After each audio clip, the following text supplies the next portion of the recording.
Je vous parlerai ce matin de 3 périodes dans l'histoire de la culture arménienne. La première correspond au califat. L'Arménie a été occupée par les Arabes du 7e au 9e siècle. Au début, cette domination arabe a été très légère, puis elle s'est alourdie fortement au 8e et 9e siècle.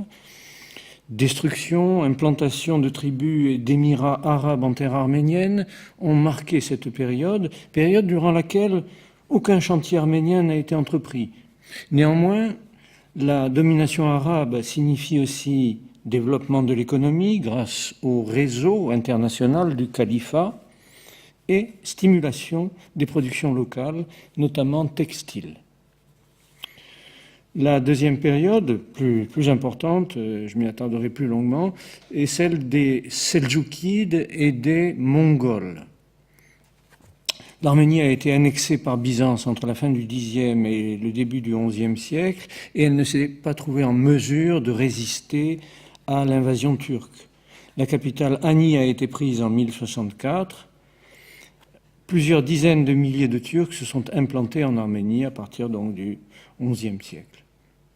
Ce chiffre a augmenté rapidement par suite de nouvelles immigrations et de l'islamisation forcée des autochtones. L'Arménie passe presque entièrement sous la domination des sultans seldjoukides de Perse, mais très vite, cet État seldjoukide se morcelle. Après le choc de l'invasion, les Turcs seldjoukides se sédentarisent et reçoivent l'influence des cultures auxquelles ils imposent leur pouvoir. En Arménie, la vie reprend dans les villes, notamment à Ani.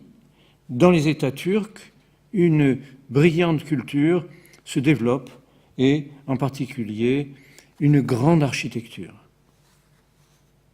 Sous la domination mongole, tout d'abord, signalons au nord de l'Arménie la Géorgie, qui atteint son apogée sous la reine Tamar, fin XIIe, début XIIIe. Sous son autorité, les frères Zakharé et Ivané de la dynastie arménienne des Zakarian, Mkhargerzeli en géorgien, à la tête des armées arméno-géorgiennes, libèrent l'ancien royaume arménien. En 1199, Ani est reprise. L'Arménie est alors formellement vassale de la Géorgie. Elle connaît un brillant essor culturel et artistique au début du XIIIe siècle, mais cette période faste s'interrompt dans les années 1230 lorsque les Mongols envahissent la région. Une fois le premier choc passé, l'Arménie du Nord-Est, soumise à la très lourde pression fiscale et militaire mongole, parvient à maintenir une assez large autonomie jusqu'au milieu du XIVe siècle. Mais l'anarchie mongole de la deuxième période du XIVe, puis l'invasion de Tamerlan à la fin de ce siècle, XIVe, mettent fin à cet ultime essor du Moyen-Âge arménien. Donc ça, c'était la deuxième grande période, seldjoukide et mongole. Troisième période que je voudrais évoquer aujourd'hui avec vous, c'est la Renaissance du XVIIe siècle. Je rappelle que du milieu du XIVe jusqu'au milieu du XVIIe s'étend en Arménie une sombre période durant laquelle le pays est ravagé, soumis à des tribus turkmènes, puis est l'arène des affrontements entre la Turquie ottomane et la Perse séfévide.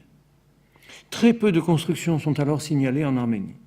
La vie se réfugie dans les monastères et surtout à l'étranger, dans les foyers diasporiques.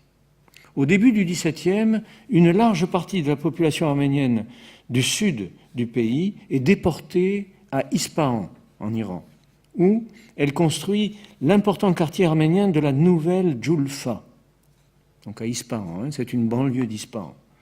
Et à partir de là, se développe un immense réseau commercial international, celui des marchands arméniens de la nouvelle Djoulfa, d'Ispahan.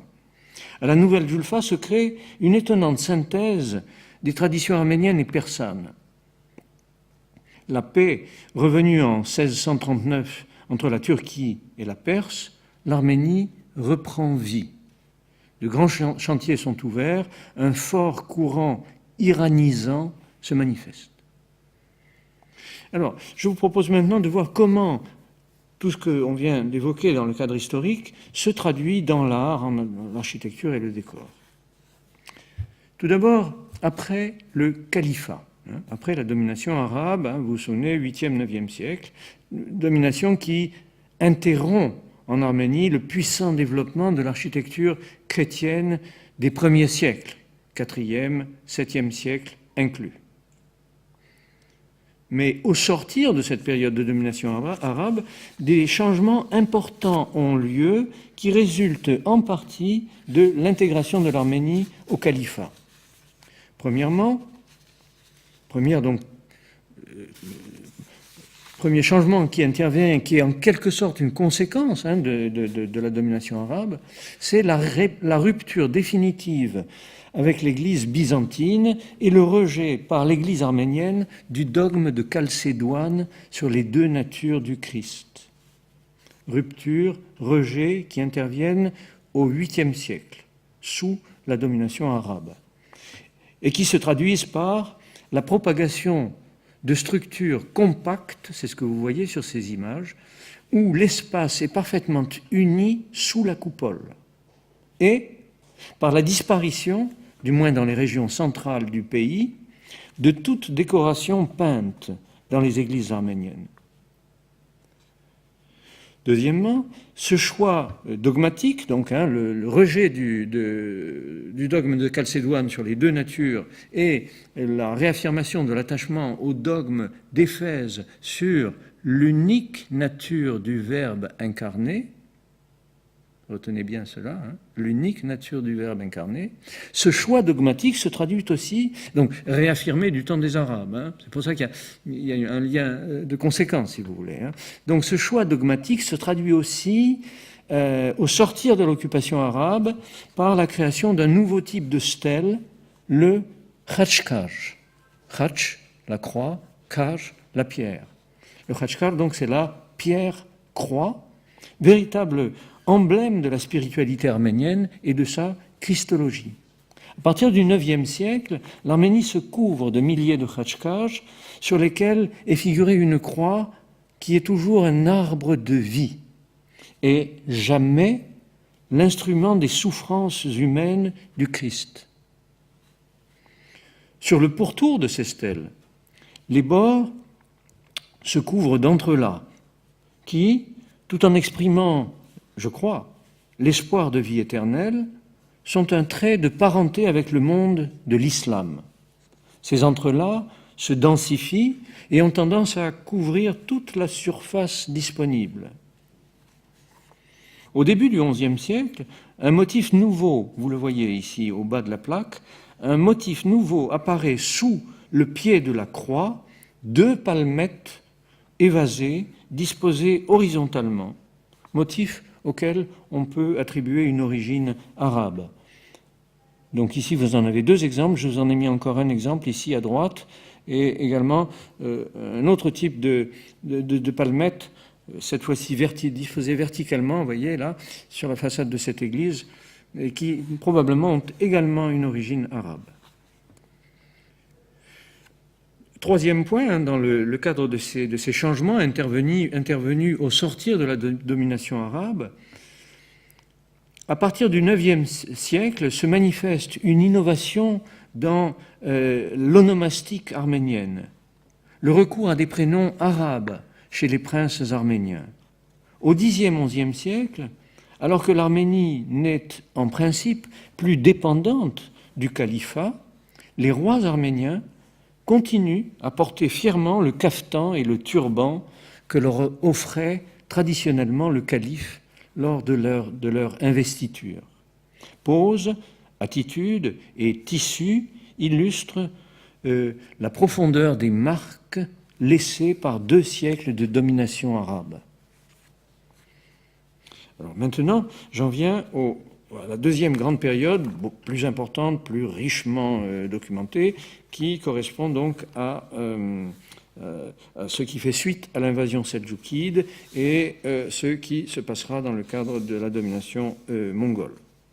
Et tout d'abord, je vous propose d'examiner un partage de structures architecturales avec transmission de l'Arménie vers les Seldjoukides. Vous comprenez qu'il est naturel que les nouveaux arrivants turcs, peu nombreux au début, une fois sédentarisés et ayant assimilé l'héritage arabo-perse de l'islam, s'adressent aux artisans autochtones, car ceux-ci ont une précieuse expérience des matériaux volcaniques de la région et des dispositifs parasismiques indispensables pour faire face aux fréquents tremblements de terre. De fait, les inscriptions qui sont gravées sur plusieurs édifices seldjoukides semblent attester l'origine arménienne des architectes. Vous voyez donc sur ce tableau une série d'inscriptions de ce type où l'on peut constater ou deviner l'origine arménienne des architectes qui ont travaillé pour les Seldjoukides. Je vous ai mis quelques images illustrant les œuvres de ces architectes, donc de ceux qui sont mentionnés là. Alors, il y a des cas où c'est probable, mais c'est loin d'être certain. Il y a toute une série d'architectes qui viennent de Khlat. Khlat, c'est le nom arménien d'une ville que les Arméniens, au nord du lac de Van, que les Arabes ont appelé Akhlat, et où ils ont installé un émirat arabe. Bon. Donc, quand on a un architecte qui dit s'appeler Bahram, on peut penser que c'est un Arménien Vahram, prénom très répandu chez les Arméniens, mais peut-être aussi un arabe ou un persan. Mais on est au cœur de l'Arménie, donc bon, on a des raisons de penser que c'était très probablement un Arménien. En revanche, quand on a un Arménien qui dit s'appeler Achot, un architecte qui dit s'appeler Achot, là, il n'y a pas de doute, il ne peut pas être autre chose qu'arménien.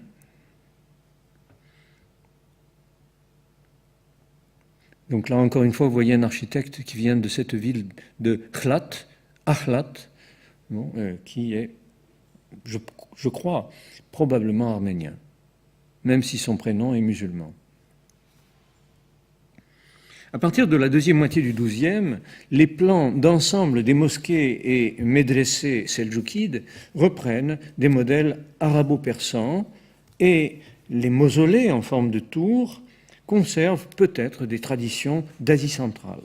Mais en même temps, ces structures ont beaucoup de parenté avec celles de l'Arménie.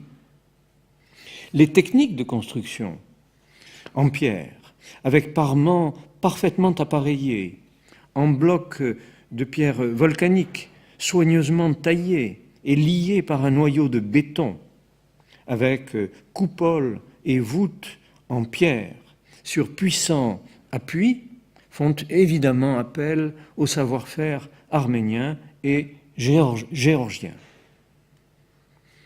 Les formes très caractéristiques de la Turquie médiévale que sont le turbé ou kümbet en tambour cylindrique, souvent décoré d'une arcature aveugle, sommé d'une coiffe conique, semblent être une transposition des tambours et coupoles des églises arméniennes ou géorgiennes. Là, vous voyez, je vous ai mis deux turbés à gauche et une église arménienne à droite. Même chose ici. Certaines structures polylobées de l'architecture seldjoukide, et surtout les dômes plissés ou en ombrelle, c'est ce que vous avez ici, exceptionnels pour le monde turco-musulman, sont à l'évidence empruntés à l'architecture arménienne, où ils sont très répandus. Là, vous pouvez comparer, vous voyez, des dômes arméniens à couverture plissée, comme ça, en ombrelle, et puis leur écho sur les monuments de l'époque seldjoukide ou post-seldjoukide. Pour simplifier, on a l'habitude de dire seldjoukide pour tout ce qui concerne ce qui est construit en Turquie au, disons, 12e, 13e, siècle, mais lorsque on passe au XIIIe, XIVe siècle, on devrait peut-être parler plutôt de période mongole et de monuments donc commandités peut-être par des Mongols et non plus des Seldjoukides. Le deuxième point que je voudrais évoquer dans ce cadre-là, ce sont des partages entre Arméniens et Seldjoukides qui relèvent d'une profonde parenté et d'une communauté de fonctions. Et ça concerne les caravansérails. On trouve une grande parenté dans les compositions architecturales de ces grands édifices que l'on appelle han en turc et qui sont disposés le long des routes à une distance qui permet aux caravanes de parcourir des étapes d'une journée.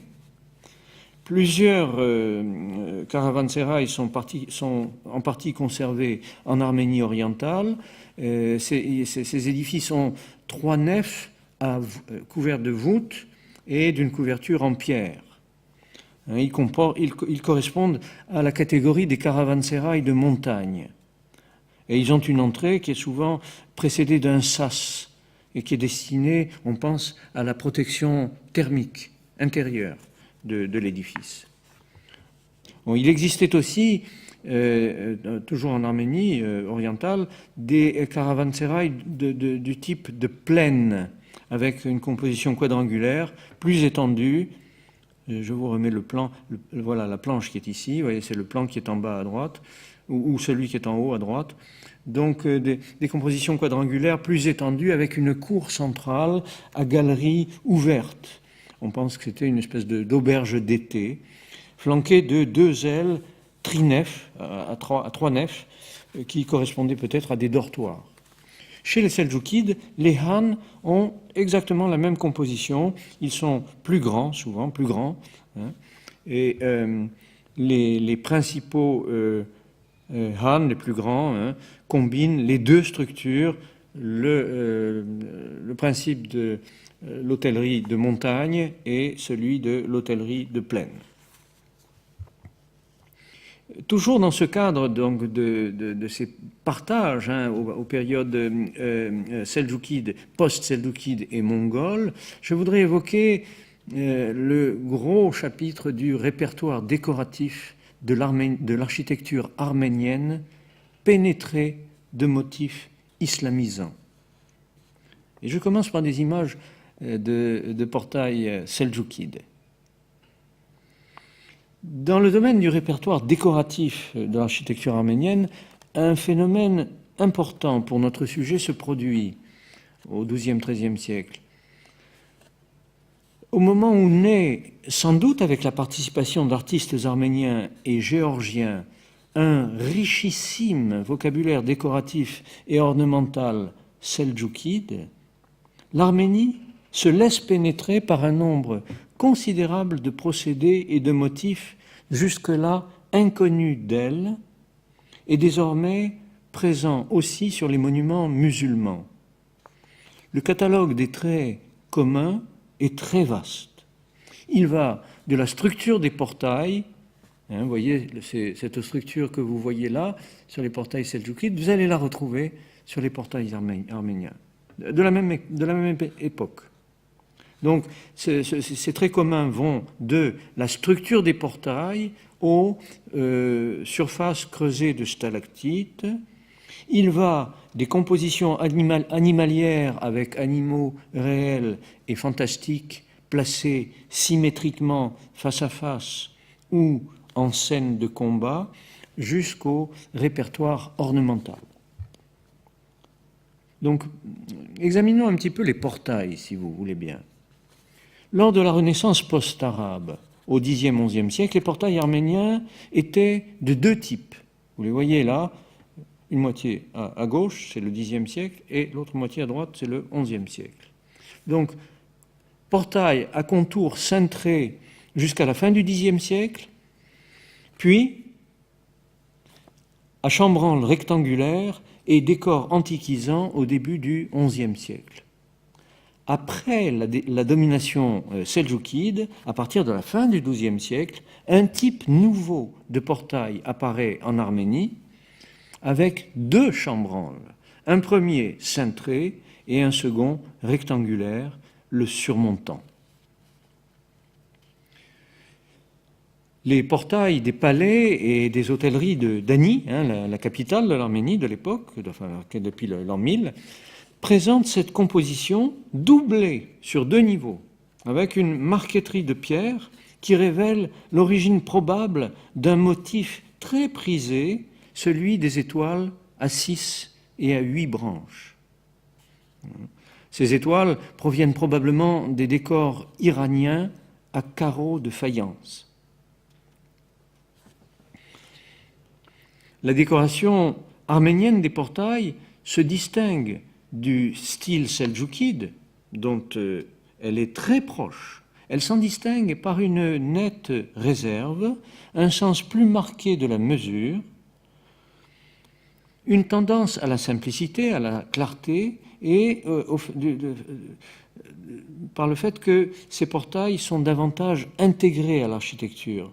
Vous vous souvenez, tout à l'heure, je vous ai montré ces portails seldjoukides qui sont un peu des pièces rapportées par rapport à la composition architecturale de l'édifice. Dans les constructions arméniennes, le principe, la structure générale est la même, mais le lien est beaucoup plus intrinsèque avec l'architecture. L'un des motifs les plus caractéristiques de la décoration sculptée du XIIIe siècle, XIIIe et XIVe siècle, en Arménie, est celui des stalactites, mukarnas, du monde islamique, qui est commun aux 2 arts. Il constitue, ici, chez les Arméniens et chez les Seldjoukides, une transposition dans la pierre d'un procédé répandu en Perse, Mésopotamie et Asie centrale dès le XIe siècle, sur des supports de briques. Donc vous voyez, Arméniens et Turcs transposent ce dispositif qui était conçu pour la brique dans la pierre. Et dans ces 2 ères, chez les Arméniens et chez les Seldjoukides, les stalactites s'observent notamment sur des coupoles. Là, il y a quelque chose qui cloche. Bon. Enfin, je vous montrerai des stalactites, ne vous inquiétez pas. Donc, notamment sur des coupoles, des niches de portail et des niches internes. Là, vous voyez quelques petites stalactites sur l'arc qui borde le linteau de la porte de cette petite église du XIVe siècle. Le décor architectural sculpté est traditionnellement exécuté en Arménie en bas-relief.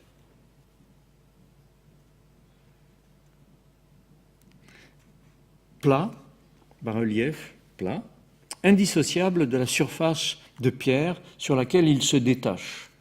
Cette sculpture se prête bien au jeu d'ombre et de lumière. Elle a été très perméable au contact avec l'ornementique islamique. Le lien est évident dans les figurations animales, les bandes d'étoiles à 6 et à 8 branches. Alors vous en voyez un exemple là sur le chambranle rectangulaire extérieur du portail, vous voyez, des rangs d'étoiles. Les entrelacs et arabesques à enroulement de tiges fleuries, vous le voyez, ce type d'entrelacs sur le tympan. Donc des arabesques qui couvrent des champs entiers, des entrelacs anguleux, notamment des chênes à 2 grosses tiges qu'on appelle chênes seldjoukides. Alors, il faut que... Voilà, là vous avez des exemples seldjoukides de stalactites sur des niches de portail, même chose. À droite, un exemple de ce qu'on appelle la chêne seldjoukide.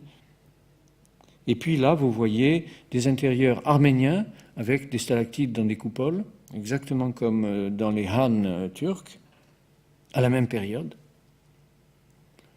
Également des marqueteries sur les plafonds. Encore une fois, là, vous êtes en Arménie avec des stalactites. Des stalactites dans la calotte de la coupole et sur la niche dans l'entrée d'un narthex. Qui du coup se trouve ressembler très très très fortement à une niche mihrab de mosquée.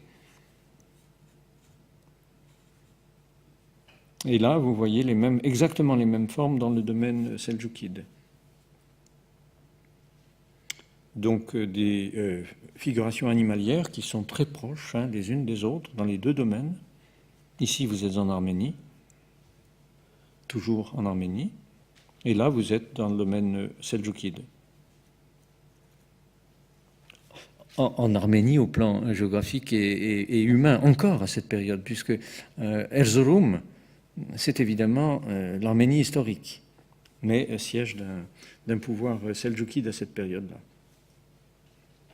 Divrigi, Tefrike, c'est en dehors de l'Arménie, un petit peu plus à l'ouest.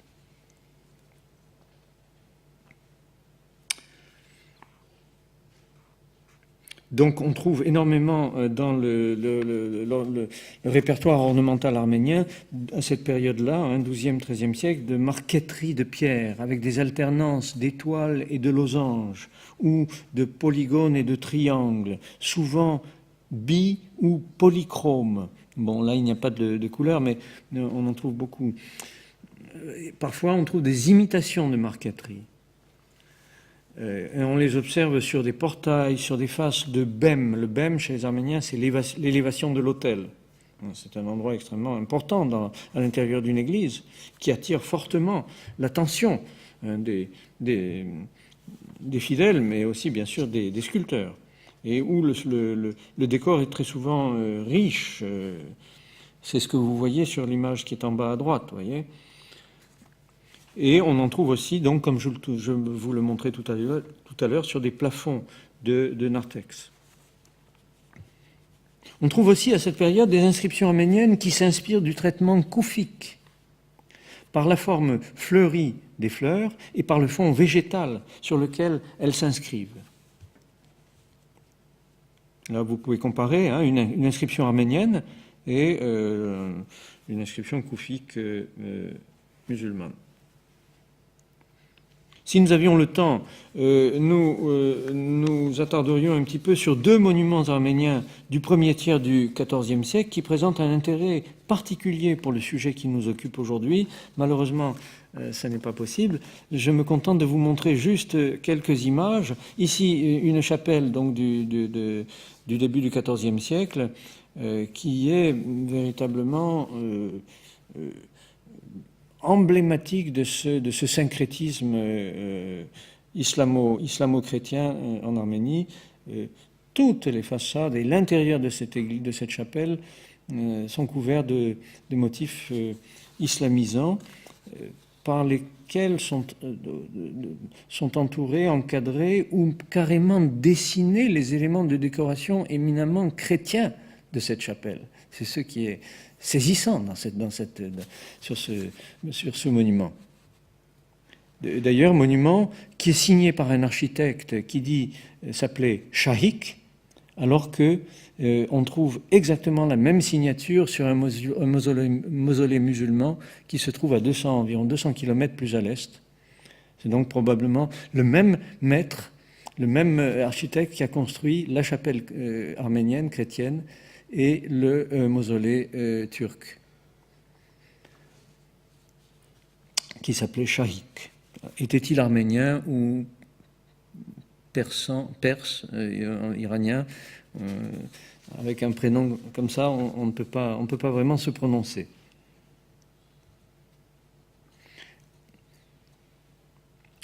Deuxième monument donc qu'on aurait pu étudier en détail, mais on ne peut pas se le permettre aujourd'hui, c'est cette très belle chapelle funéraire que vous voyez à droite et sur laquelle notamment on observe un dispositif d'escalier, de paire d'escaliers en encorbellement pour accéder à la porte de l'étage, dispositif qui est absolument identique sur des monuments seldjoukides antérieure d'un siècle et sur cette église ou chapelle funéraire arménienne du XIVe siècle.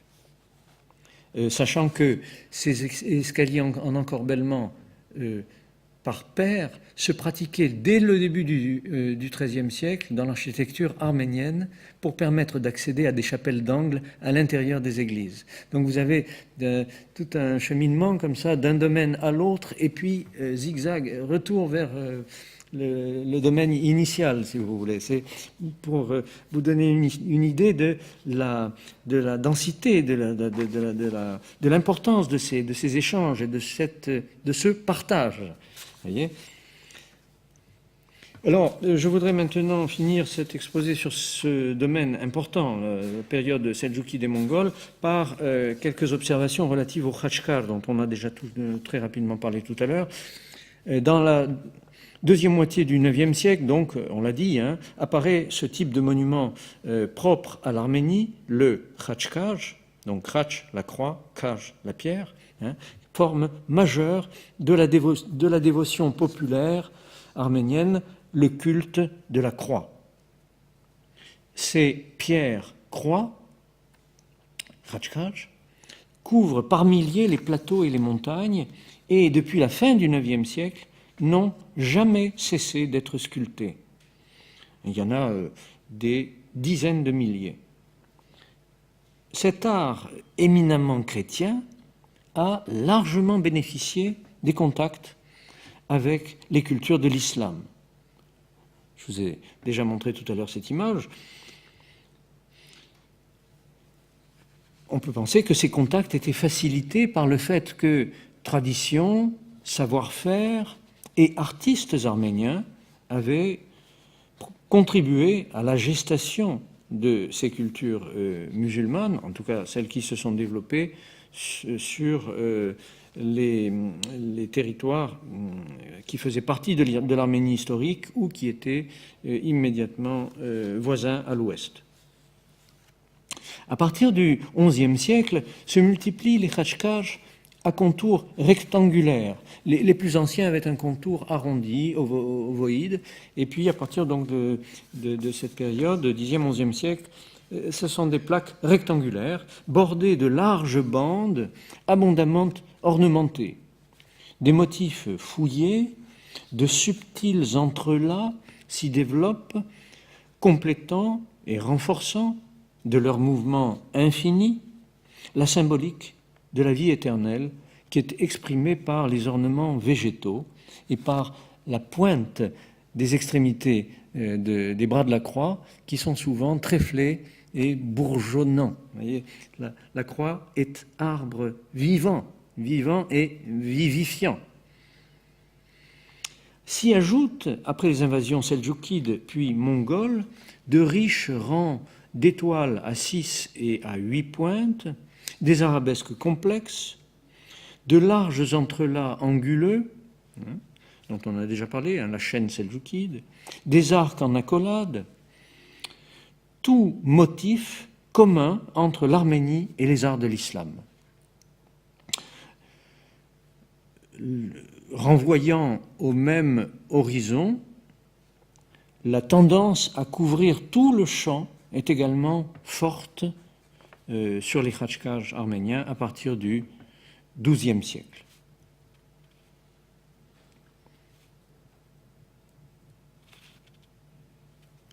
Il est intéressant d'observer que, de leur côté aussi, les plaques tumulaires sculptées, dressées par les voisins musulmans des Arméniens, entre parenthèses, ou des Arméniens islamisés, s'inspirent à l'évidence du modèle arménien. C'est ce que montrent clairement les plaques de certains cimetières musulmans. Là, vous êtes dans 2 sites d'Arménie, mais 2 sites musulmans, et ce sont des plaques tumulaires, donc des plaques funéraires islamiques, en particulier à Khlat, dont on a déjà parlé, Khlat en arménien, Ahlat en arabe. C'est cette ville qui est située sur la rive nord du lac de Van et qui est l'une des premières implantations musulmanes en terre arménienne, et où les califes avaient installé une colonie arabe. Donc c'est ce qui concerne l'image qui est en haut. En bas, c'est de l'autre côté du lac de Van, toujours donc en Arménie historique, dans la ville de Vostan, qui a été pendant un temps capitale du royaume arménien du sud de l'Arménie et qui a été progressivement islamisé, qui s'appelle aujourd'hui Gevash en turc. Pour finir, j'espère ne pas être trop en retard, pour finir, je voudrais vous parler des nouvelles tendances que l'on observe dans l'art arménien, l'architecture arménienne, et qui marquent la renaissance du XVIIe siècle. Donc, restauration et nouveaux chantiers marquent cette période de renaissance du XVIIe siècle. Parmi la diversité des sources dont elle s'enrichit, le courant islamisant se maintient, comme toujours, intégré au tronc principal de la tradition nationale. Ce courant islamisant se manifeste, comme précédemment, principalement dans le décor sculpté, notamment dans les bandes sculptées, sur les chambranles de portails ou de fenêtres, sur les décors d'impostes ou de chapiteaux. Ce sont des entrelacs très régularisés, des motifs végétaux luxuriants et des stalactites d'un type nouveau, ottoman.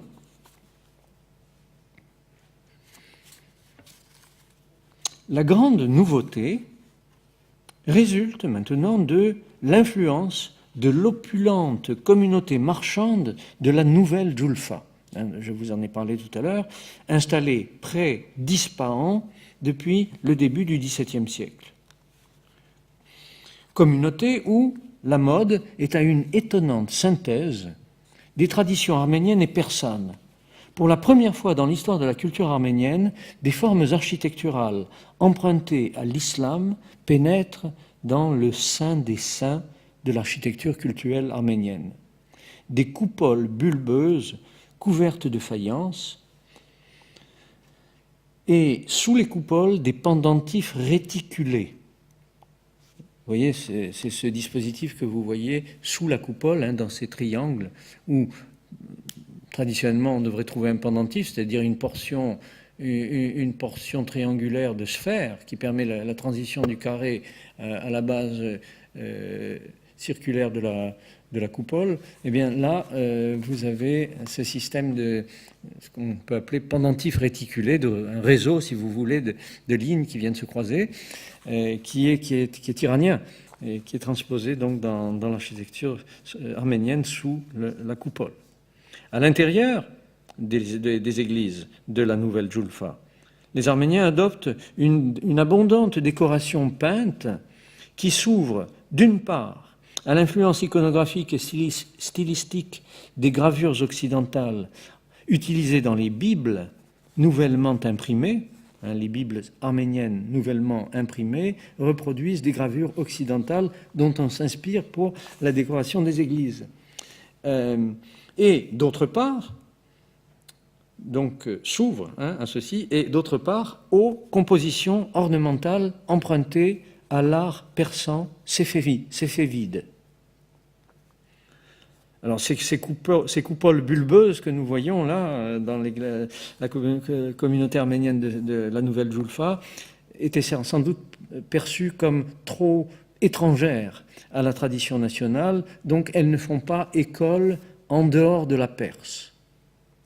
En revanche, les deux autres principes, les pendentifs réticulés et le nouveau modèle de décoration peinte, connaissent un large écho en Arménie proprement dite, en particulier dans la cathédrale primatiale Saint-Etchmiadzin, la Rome arménienne, si vous voulez.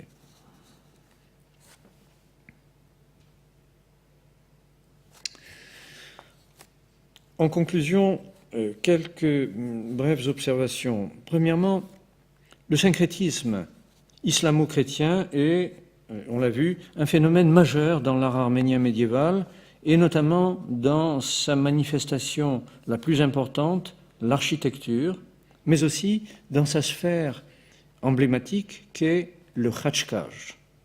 Pourtant, aussi étonnant que cela puisse paraître, ce chapitre considérable n'a encore fait l'objet d'aucune étude spécifique. Il est en effet frappé d'une sorte de tabou. Il faut bien sûr briser ce tabou. Deuxièmement, la profondeur et l'ampleur de ce syncrétisme constituent un phénomène exceptionnel qui distingue l'art arménien au sein de l'ensemble des arts chrétiens. À cet égard, l'Arménie ne peut se comparer dans une certaine mesure qu'avec l'Espagne andalouse ou la Sicile normande. Un petit peu également certains phénomènes en Syrie, dans la miniature, dans l'enluminure syriaque, enfin chrétienne de Syrie. Cette constatation conduit à s'interroger sur les racines de ce phénomène. Et je crois qu'il y a sans doute un certain nombre de principes, une certaine perception du monde, un certain idéal esthétique qui sont partagés. Vous voyez, je reprends ce terme de partage, qui sont partagés entre les Arméniens et leurs voisins musulmans. Et c'est l'émergence de cette hypothèse, de cette idée qui m'a conduit devant vous aujourd'hui. Je vous remercie de votre attention.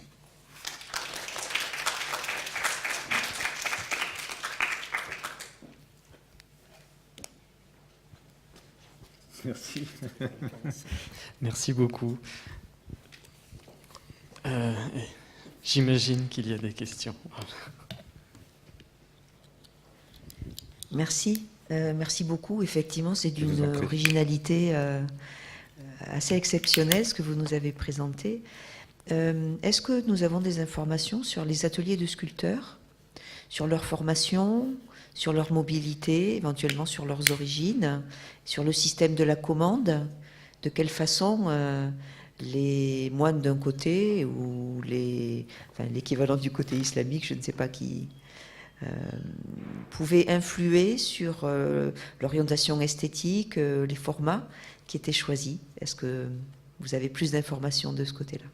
Assez peu, malheureusement, assez peu d'informations sur ces questions très importantes, la commande, les commanditaires, la formation des artistes, la transmission des savoirs, assez peu, très peu d'informations, non seulement parce que nous n'avons pas beaucoup de sources à ce sujet, mais aussi tout simplement parce que nous sommes un petit peu ignorants, nous n'avons pas encore exploré toutes ces sources. Il y a beaucoup de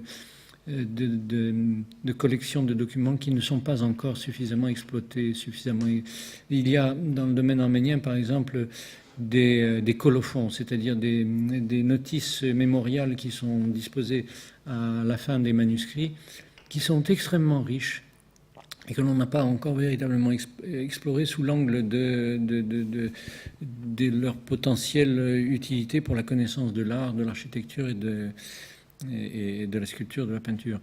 Mais d'après le peu de choses que je sais à partir de mes lectures de ces documents-là, on est mal renseigné. Ce que l'on sait, c'est qu'il y a eu des foyers très dynamiques dans lesquels il y a eu des concentrations d'artistes qui se sont succédés d'une génération à l'autre. Donc on peut imaginer qu'il y a eu transmission dans des ateliers, mais on n'a pas de texte nous disant un tel a eu pour successeur un tel, ou bien c'était son fils, etc.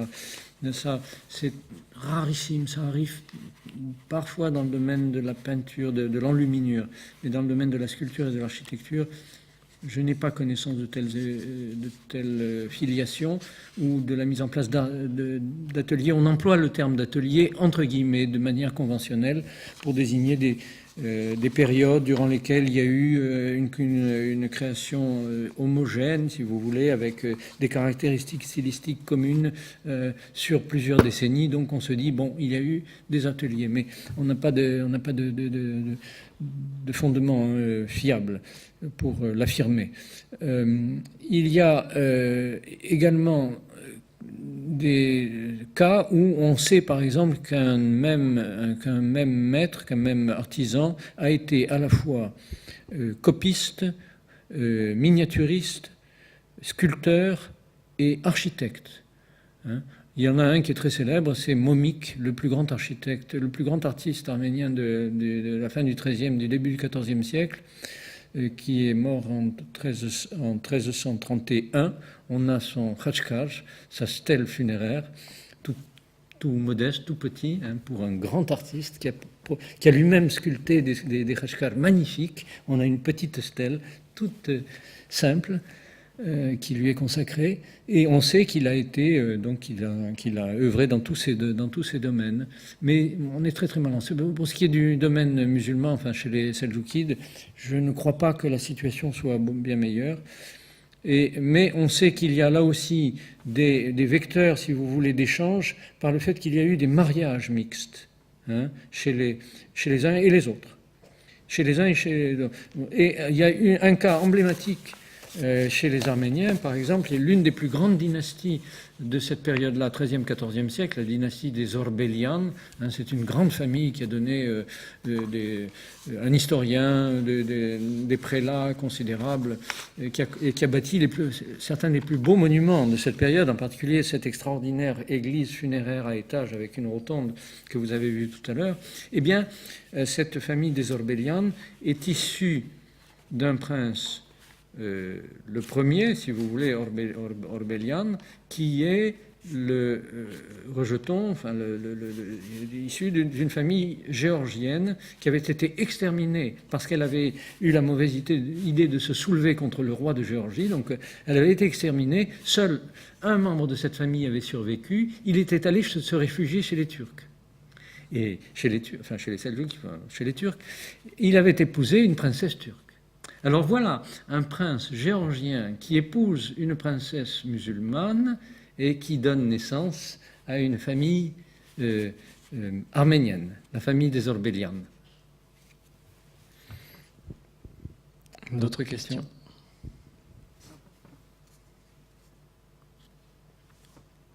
Est-ce que vous pouvez dire un petit mot de l'iconographie de ces stèles où on voit à chaque fois sous la croix cette partie, ce motif circulaire? Est-ce qu'il représente le monde selon vous? Et puis je vois aussi dans la partie haute, il y a des représentations divines. Donc il y a des schémas iconographiques. Sébastien, il nous faut organiser une séance sur le Khachkaj à l'Institut d'Histoire de l'Art. C'est la moindre des choses. C'est un phénomène tellement colossal. Oui, l'iconographie du Khachkaj a pour élément central, vous l'avez bien compris, la croix arbre de vie. Comme je vous le disais, la figuration du Christ dans les épisodes humains de sa vie, et notamment ses souffrances sur la croix, sont exclues. Pour la raison dogmatique que j'ai très rapidement évoquée, je n'ai pas le temps de m'étendre, mais si nous parlons un jour du Khachkaj, je le ferai très volontiers. C'est donc l'attachement des Arméniens au dogme d'Éphèse, l'unique nature du Verbe incarné, qui met l'accent, qu'on le veuille ou non, qu'on le reconnaisse ou non, sur le côté divin du Christ. Et dès lors que vous mettez l'accent sur le côté divin du Christ, eh bien, les épisodes humains liés à sa vie deviennent moins légitimes, de même que d'ailleurs la figuration des saints et la représentation donc des images dans les églises. Tout ça fait un tout. Et donc, lorsque, à une certaine période, au XIIIe siècle, l'image du Christ apparaît sur ces stèles, c'est une image du Christ en gloire. C'est le Christ Dieu. Ce n'est pas le Christ homme. Et c'est lui que vous voyez dans des figurations qui, aux périodes tardives, prennent des formes un petit peu extraordinaires. Bon. Mais ça n'est jamais, sauf rarissimes exceptions, le Christ crucifié. Donc le Khachkaj n'a rien à voir avec les crucifixes, vous voyez, d'Occident. Alors, vous posiez une question relative au médaillon sous la croix. Alors ici, il se dédouble, ce médaillon. Bon, mais ce qui est très important, c'est ce médaillon sous le pied de la croix. Vous disiez le monde. Oui, vous avez raison, je pense que c'est ça. En fait, mon hypothèse que j'ai exprimée dans un ou deux articles, c'est que on s'est inspiré de la sphère impériale, romaine, transférée dans le domaine chrétien à Byzance, où on voit l'empereur tenir une boule sur laquelle, au début, avant le christianisme, était représentée une victoire qui a été remplacée ensuite par la croix. Donc, à Byzance, vous avez ça de manière très classique, la croix sur une boule dans la main de l'empereur ou d'autres personnages. Et on a un texte grec, enfin un texte byzantin, qui décrit une une figuration, une statue d'un empereur où on a cette image, et l'auteur byzantin explique que c'est le pouvoir de l'empereur qui est transféré à la croix. Et je pense que c'est ce que les Arméniens ont voulu exprimer dans cette sphère, enfin dans ce médaillon au pied de la croix, qui est d'ailleurs souvent, parfois bombé. Ce médaillon est bombé, probablement en réminiscence de la sphère impériale. Il y a évidemment l'idée de victoire. Il faut voir que c'est là aussi probablement inspiré d'iconographie byzantine. C'est-à-dire que au 6e, 7e siècle, les empereurs byzantins ont fait représenter sur leur monnaie une croix latine, entre guillemets, c'est-à-dire allongée, sur un médaillon et avec des pouces. Et les légendes de ces monnaies byzantines indiquent qu'il s'agit de monnaies consacrées à la victoire de l'empereur sur les infidèles. Et on peut penser que c'est aussi cette idée-là que les Arméniens reproduisent sur leur khachkar, c'est-à-dire l'idée de victoire probablement plus sur la mort que sur les ennemis, mais en tout cas le symbole de victoire et de promesse de vie éternelle. Je crois que c'est ça le message principal des khachkars. Merci beaucoup pour cette magnifique présentation. Nous allons continuer notre programme avec la conférence de Ferdinando Ghizzi qui va s'installer donc dans quelques minutes, la suite de notre programme. Merci beaucoup.